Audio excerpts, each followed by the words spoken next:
Berikutnya, yang harus kamu tahu juga kalibrasi dan gelombang. Perhatikan kalibrasi EKG normal berikut ini. Standar rekaman EKG, kecepatan rekaman 25 mm per detik. Sementara kalibrasinya 1 mV sama dengan 10 mm. Kecepatan rekaman menentukan kecepatan EKG ke samping, kalibrasi milivolt ke atas. Ukuran di kertas EKG, perhatikan kotak kecil dan kotak besar. Untuk garis horizontal, tiap 1 mm atau satu kotak kecil itu 0,04 detik. Jadi kalau 5 kotak kecil itu sama dengan satu kotak sedang, itu 0,2 detik. Dan tiap 25 mm atau 5 kotak sedang sama dengan satu kotak besar, itu 1 detik. Sementara garis vertikal ke atas 1 mm, satu kotak kecil sama dengan 0,1 mV. 10 mm, 10 kotak kecil itu 1 mV. Perhatikan ukuran normal ini. Pastikan kamu sudah menghafal. Lihat gambar EKG. Gelombang P menunjukkan depolarisasi atrium. Kompleks QRS, depolarisasi ventrikel. ST segmen, repolarisasi ventrikel. PR interval dimulai dari awal gelombang P hingga awal gelombang Q. Sementara QT interval dari awal gelombang Q hingga akhir gelombang P. Jangan sampai salah, yang mana yang gelombang PR, mana ST segmen, dan mana QT interval. Selanjutnya, gelombang P adalah gelombang yang sudah kita bahas sebelumnya, ditimbulkan oleh depolarisasi atrium. Normanya, tingginya tidak boleh lebih dari 0,3 mV dan lebarnya tidak lebih dari 0,12 second. Atau ke atas maksimal 3 kotak kecil, ke samping 3 kotak kecil. Selalu positif di lead 2 karena lead 2 aliran listriknya searah dengan aliran listrik jantung, dan selalu negatif di APR karena berlawanan arah dengan listrik jantung. Gelombang P ini penting untuk mengetahui kelainan di atrium, seperti gelombang P mitral dan P pulmonal. Seperti tadi sudah kita bahas, lead 2 pada gambar ini terlihat arahnya sejajar dengan aliran listrik jantung yang normal, sementara APR arahnya berlawanan. Nah, ini gambar P pulmonal. Lihat lead 2 karena deteksinya positif dan lebih mudah melihat gelombang P. Pada gelombang P pada gambar ini terlihat tidak normal karena yang normal tingginya tidak lebih dari 3 dan lebarnya tidak lebih dari 3. Sementara gambar ini tingginya lebih dari 3 kotak kecil sehingga disebut P pulmonal. Ini biasa terjadi pada hipertrofi atrium kanan. Sementara gambar yang ini kita lihat disebut P mitral. Gelombang P normal lebarnya tidak lebih dari 3 kotak kecil. Sementara pada gambar ini lebarnya lebih dari 3 kotak kecil. Disebut P mitral. Seringnya terjadi pada hipertrofi atrium kiri. Oke, berikutnya kompleks QRS. Ini tadi sudah dibahas. Ditimbulkan oleh depolarisasi ventrikel. Normalnya lebar kompleks QRS itu 0,06 sampai 0,12 detik atau sekitar 1,5 sampai 3 kotak, dan tingginya tergantung posisinya di lead mana. Tapi normalnya lebarnya 0,06 sampai 0,12 detik atau sekitar 1,5 sampai 3 kotak kecil. Tapi gelombang Q normalnya lebarnya kurang dari 0,04 detik atau kurang dari 1 kotak kecil, dan dalamnya tidak boleh lebih dari 1/3 R. Nah, gelombang Q itu yang mana? Yang ke bawah pertama dari kompleks QRS, yang menggambarkan awal dari fase depolarisasi ventrikel. Ciri-cirinya yang normal tadi sudah. Nah, yang patologis kebalikan dari yang normal. Lebarnya sama atau lebih dari 0,04 detik atau 1 kotak kecil, dan dalamnya lebih dari 1/4 atau 25% tinggi gelombang R. Nah, untuk apa kita mengetahui gelombang Q patologis? Menunjukkan adanya old infarct atau necrosis miokard yang sudah berlangsung lama. Berikutnya setelah gelombang Q adalah gelombang R. Ini yang positif pertama pada kompleks QRS. Setelah gelombang R diikuti oleh gelombang S. Defleksi negatif sesudah gelombang R. Jadi Q diikuti R diikuti S. QRS kompleks menggambarkan fase depolarisasi ventrikal. Kalau ada yang abnormal menunjukkan adanya hipertrofi ventrikal, bisa juga bundle branch block dan lain-lain. Ini adalah jenis-jenis istilah untuk berbagai bentuk gelombang QRS. Ada yang Q besar, R besar, menandakan Q-nya besar dan R-nya juga besar. Q kecil, R-nya besar, R-nya kecil, S-nya besar, R besar, S kecil, R besar, Q besar dan S besar tanpa S, atau RR aksen, atau SS aksen.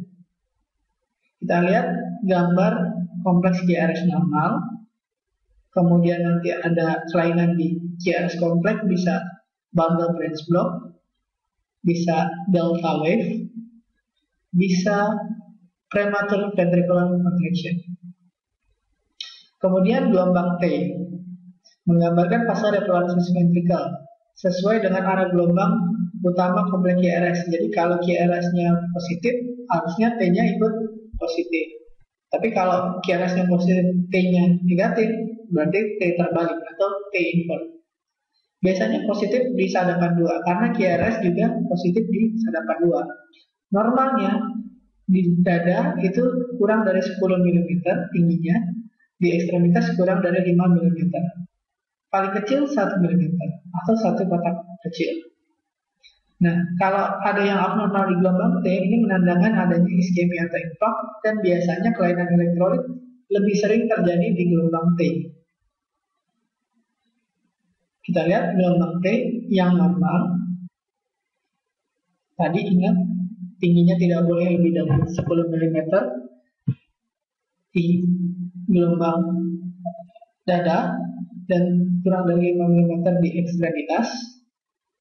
Kemudian ada T inverted, jadi kalau QRS-nya positif, T-nya juga harus positif. Dan kelainan pada kadar elektrolit, terutama kalium, disebut T-TOR. Nah, kemudian PR interval. PR interval itu dari depolarisasi atrium sampai depolarisasi ventrikal, antara permulaan gelombang P sampai awal QRS. PR kompleks ditentukan oleh frekuensi jantung. Kalau denyutnya lambat, intervalnya panjang. Normal 0,12 sampai 0,2 detik, atau sekitar 2,5 kotak sampai 5 kotak kecil. Nah, kalau intervalnya pendek, berarti hantarannya terlalu cepat. Dari SA ke AP terlalu cepat atau dipercepat, biasanya sindrom, namanya Wolff-Parkinson-White atau WPW. Tapi kalau intervalnya panjang, berarti ada perlambatan. Perlambatan ini biasanya ada blok, pada blok AV terutama. Tapi kalau intervalnya berubah-ubah, kadang lambat, kadang panjang, kadang pendek, kadang panjang, biasanya ini namanya wandering pacemaker. Ada pemicu jantung di luar SA dan AV. Kita lihat dari interval yang normal, jaraknya dari awal gelombang P sampai awal gelombang kompleks QRS, normalnya 0,2 sampai 0,2 atau 2,5 sampai 5 kotak. Kemudian kalau yang memanjang itu lebih dari 0,2 atau lebih dari 5 kotak. Memendek, yang memendek dengan gelombang delta ini biasanya terjadi pada Wolff-Parkinson-White. Kemudian interval QRS. QRS kompleks menggambarkan aktivitas depolarisasi ventrikel dari awal gelombang Q sampai gelombang S atau QRS kompleks. Tadi sudah dibahas juga, normalnya interval 0,12 detik atau sekitar 3 kotak kecil. Kalau melebar itu tandanya kemungkinan ada bundle branch block, hiperkalemia, konduksi ventrikel, atau preeksitasi dan aritmia. QT interval Ini dari awal gelombang Q sampai akhir gelombang T. Nah, menggambarkan depolarisasi dan repolarisasi ventrikel. Nah, QT interval dipengaruhi oleh frekuensi jantung.